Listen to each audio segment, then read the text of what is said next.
بیان چھپا تو ان کے کسی دوست نے ٹیلی فون پر ان سے کہا، بھائی تم بھی تو پڑھے لکھے ہو۔ تو دوست کی بات سن کر حسین حقانی نے بے ساختہ کہا، واللہ یہ تو مجھے یاد ہی نہ رہا۔ اچھا تو پھر لانا میرا چشمہ اور انسائکلوپیڈیا۔ دراصل حقانی صاحب کے دوست نے اس نقطے کی طرف توجہ نہیں دی، بلکہ حسین حقانی صاحب خود بھی اس موقع پر یہ نقطہ بھول گئے کہ انہوں نے تو اپنے جملے تمنائی میں کسی پڑھے لکھے آدمی کی خواہش ظاہر کی تھی، جبکہ وہ خود پڑھے لکھے نہیں بلکہ بہت پڑھے لکھے ہیں۔ بہرحال میں نے سوچا کہ جب تک حقانی صاحب چشمہ لگا کر مختلف انسائکلوپیڈیاز دیکھیں، اس وقت تک میں خود ہی کیوں نہ ڈکشنری وغیرہ میں مینڈیٹ کے معنی دیکھ کر نواز شریف اور حسین حقانی کے علاوہ اپنے قارئین کو بھی بتا دوں، کیونکہ میں تو بہت پڑھا لکھا نہیں بلکہ صرف پڑھا لکھا ہوں۔ چنانچہ میں نے یہی کیا۔ یہ تو میں جانتا تھا کہ مینڈیٹ ایسا مشکل لفظ نہیں ہے جو حقانی صاحب کو معلوم نہ ہو۔ اپنے عہد طفلی میں تو وہ خود بھی بہت بڑا مینڈیٹ لے چکے ہیں، لہذا میں نے سوچا کہ دوسرے پہلوؤں سے اس لفظ کا جائزہ لوں۔ تو جناب یہ تو بہت آسان لفظ ہے۔ مین کے معنی ہیں آدمی، مرد وغیرہ۔ ڈیٹ کے دو معنی ہیں، تاریخ اور چھوارا۔ پہلے میں نے سوچا کہ چھوارے والا مفہوم یہاں زیادہ موزوں ہوگا، کیونکہ جس ملک کے اندر حکومت میں سرکاری عہدے سیاست کی بنیاد پر بانٹے جائیں اور لوگوں کو سفیر یا سیکرٹری وغیرہ ان کی سیاسی یا ذاتی وفاداریوں کو دیکھ کر بنایا جائے، وہاں دوسرے اہل لوگ سوکھ کر چھوارا نہیں ہوں گے تو اور کیا ہوں گے؟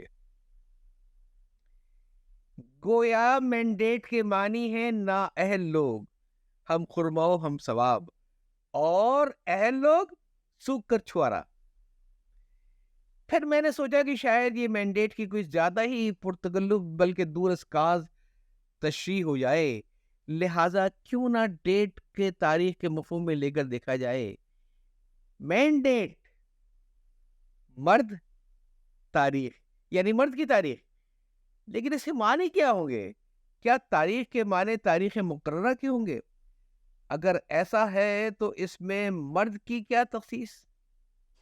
تاریخ تو مرد عورت سب کی مقرر ہے، وہی جو غالب نے کہا تھا موت کا ایک دن یعنی تاریخ معین ہے۔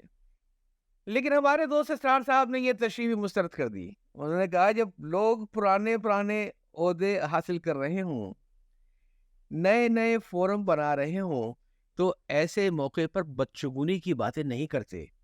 موت تم جیسے چھٹبئیوں کا مستقبل ہے، دوسروں کے بھاری بھاری مینڈیٹوں کو دیکھ کر جلنے اور کڑنے والوں کا موت سے کیا تعلق؟ حیات ابدی ان کا مقدر ہے، حیات طبعی نہ صحیح، حیات سیاسی و تاریخی ہی صحیح۔ لہذا ڈیٹ کا یہ مفہوم بھی مناسب معلوم نہ ہوا۔ پھر کیا کیا جائے؟ ہاں ٹھیک ہے، ایک مفہوم اور ذہن میں آتا ہے۔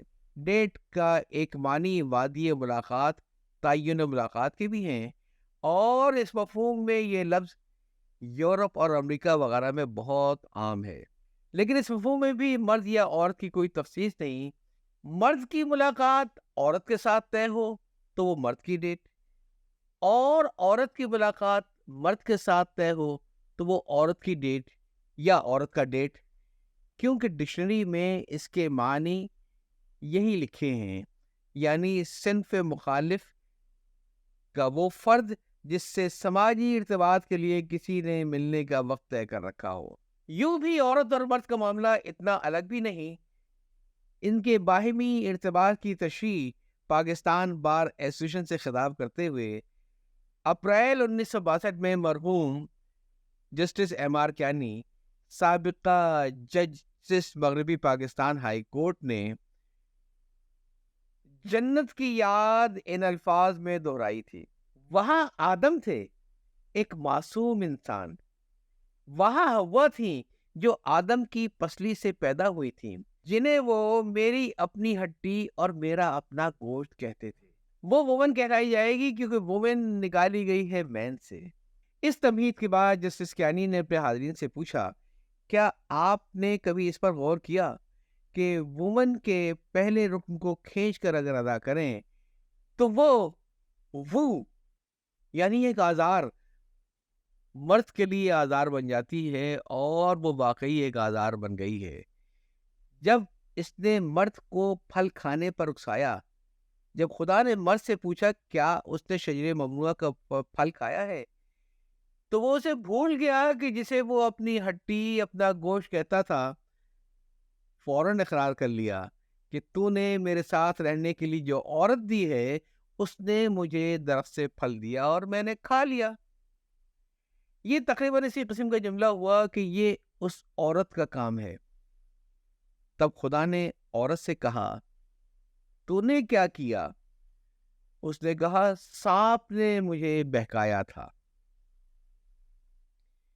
یہ پس منظر بیان کرنے کے بعد کیانی صاحب خدا کی دی ہوئی سزا کا احوال یوں بیان کرتے ہیں، لیکن سانپ سے کوئی سوال کیے بغیر خدا نے اس پر لعنت کی کہ ہمیشہ تو پیٹ کے بل رہے گا اور زندگی بھر مٹھی کھائے گا، اور اس میں اور عورت میں اور اس کی نسل میں اور عورت کی نسل میں ہمیشہ دشمنی رہے گی۔